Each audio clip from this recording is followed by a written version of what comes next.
In this video, we will discuss about the size of cation and anion with respect to parent atom.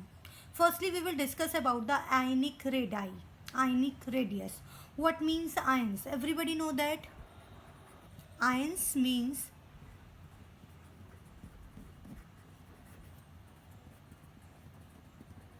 Charge species. All the charge species are known as ions. अब ये charge species positively charge भी हो सकती हैं और negatively charge भी हो सकती हैं. If these are positively charge species known as cation. If they are negatively charge known as anion. अब कैटायन और एनायन बनते कैसे हैं, क्वेश्चन ये अराइज होता है. Cation is formed by the loss of electron, while anions are formed by the gain of electrons. Let's suppose I am taking example of sodium metal. Metal tendencies to lose electron. Let's suppose sodium ने एक electron loss किया. Now it converted into cation Na positive. Now next, अगर यहाँ पर chlorine atom है, it gains one electron and converted into chloride ion like this.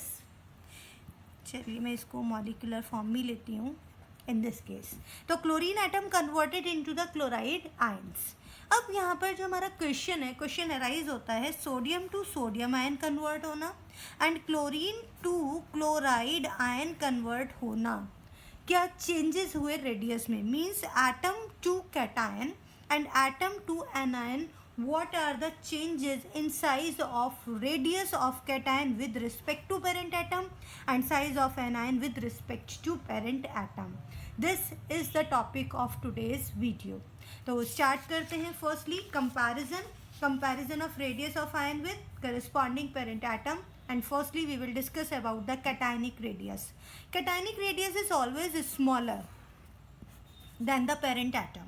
How it is smaller. तो इसके लिए एग्जाम्पल लेते हैं. मैं सपोज एग्जाम्पल सोडियम का ही ले लेती हूँ. हमें पता है कि कैटायन बन कैसे रहा है, by loss of electron.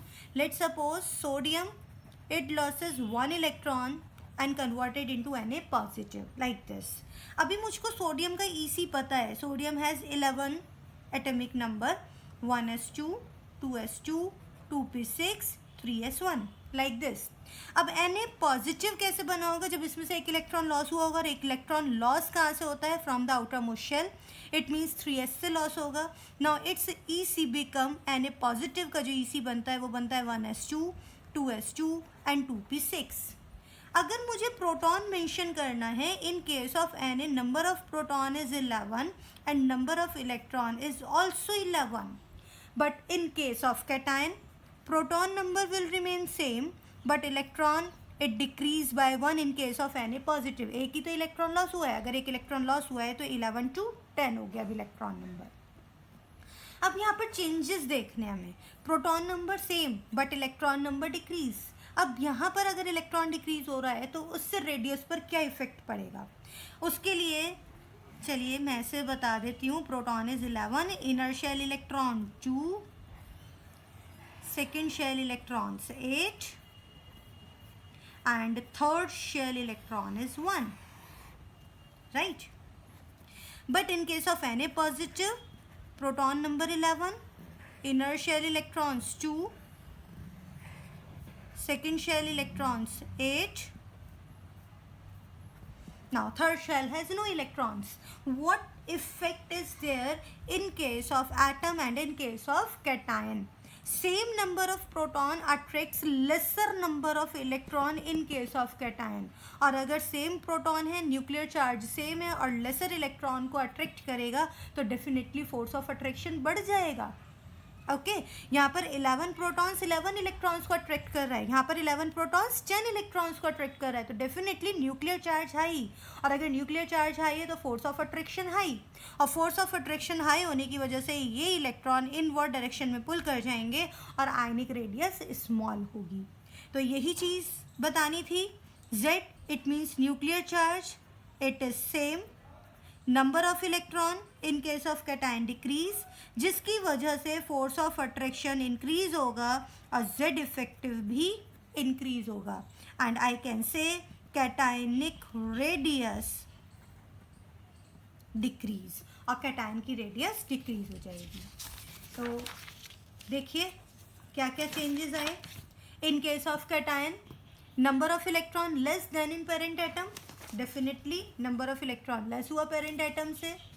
Second, same number of proton attracts laser number of electron, yes ये पॉइंट भी है, प्रोटॉन नंबर सेम है बट ये अट्रैक्ट कर रहा है लेसर इलेक्ट्रॉन को। यहाँ पर 11 प्रोटॉन अट्रैक्ट कर रहे हैं 11 electrons, but in this case 11 proton attracts 10 electrons. Next, अगर न्यूक्लियर चार्ज सेम है, नंबर ऑफ प्रोटॉन सेम है और इलेक्ट्रॉन लेसर हैं, तो डेफिनेटली जेड इफेक्टिव बढ़ जाएगा, फोर्स ऑफ अट्रैक्शन इंक्रीज हो जाएगा, जिसकी वजह से कैटायनिक रेडियस डिक्रीज होगी।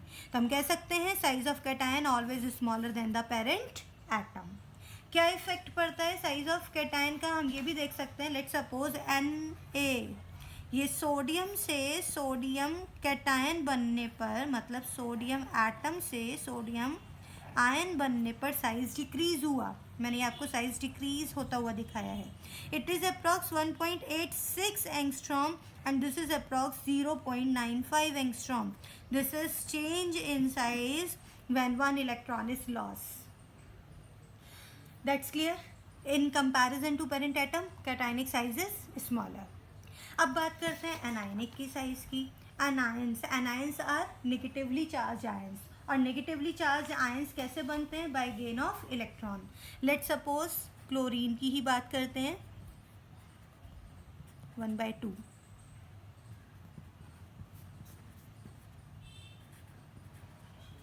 बैलेंस करा जाए 2 इलेक्ट्रॉन्स 2 क्लोराइड आयंस। अब यहाँ पर क्लोरीन एटम से क्लोराइड आयन बना, chlorine atom to chloride ion convert होने में क्या क्या चेंजेस हुए, अब हमें वो देखना है।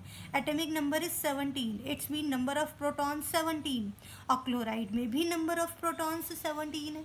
इलेक्ट्रॉन नंबर एटम के केस में सेम रहेगा, और यहाँ पर इलेक्ट्रॉन नंबर 1 इलेक्ट्रॉन इंक्रीज हुआ है, नाउ इट बिकम्स 18। अगर मैं इसका ईसी देखती हूँ, it's 1s2 2s2 2p6 3s2 3p5, but in case of chloride 1s2 2s2 2p6 3s2 3p6. In this case 17 proton attracts 17 electrons, but in this case 17 proton attracts 18 electrons. अगर 18 electrons बढ़ रहे हैं, मतलब एक electron बढ़ रहा है, outer most shell में इलेक्ट्रॉन बढ़ा, पहले 7 था, आउटर मोस्ट शेल में यहाँ पर 7 इलेक्ट्रॉन्स थे, अब 8 इलेक्ट्रॉन्स। अगर आउटर मोस्ट शेल में इलेक्ट्रॉन्स बढ़ रहा है तो इलेक्ट्रॉन के मिड रिपल्शन बढ़ जाएगा, और इलेक्ट्रॉन के मिड अगर रिपल्शन बढ़ेगा तो वो एक दूसरे से दूर होंगे और आयनिक रेडियस इंक्रीज हो जाएगी। One more thing, proton number same है, मतलब न्यूक्लियर चार्ज सेम है, और same nuclear charge more number of electron को अट्रैक्ट कर रहा है, तो डेफिनेटली जेड इफेक्टिव डिक्रीज होगा। क्यों? क्योंकि यहाँ पर फोर्सेस ऑफ अट्रैक्शन डिक्रीज होगा, और फोर्सेस ऑफ अट्रैक्शन डिक्रीज होने की वजह से जेड इफेक्टिव भी डिक्रीज हो जाएगा, और जेड इफेक्टिव डिक्रीज होने का मतलब क्या हुआ, फर्दर रेडियस इंक्रीज।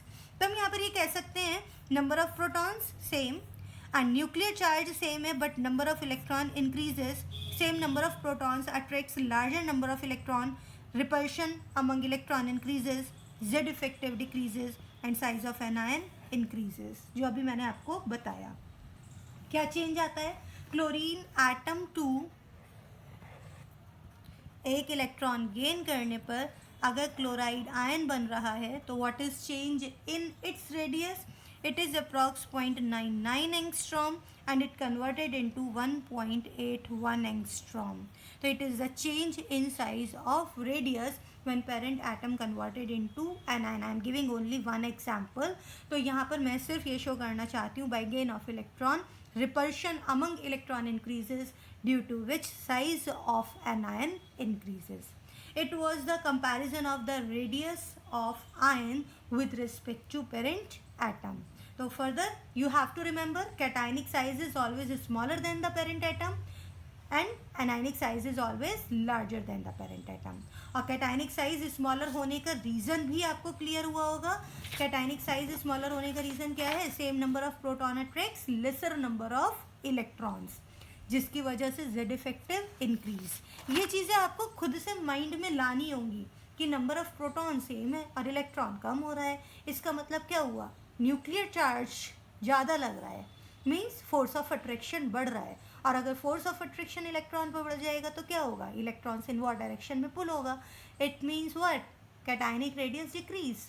ये चीज़ आपके माइंड में बिल्कुल सेट होनी चाहिए.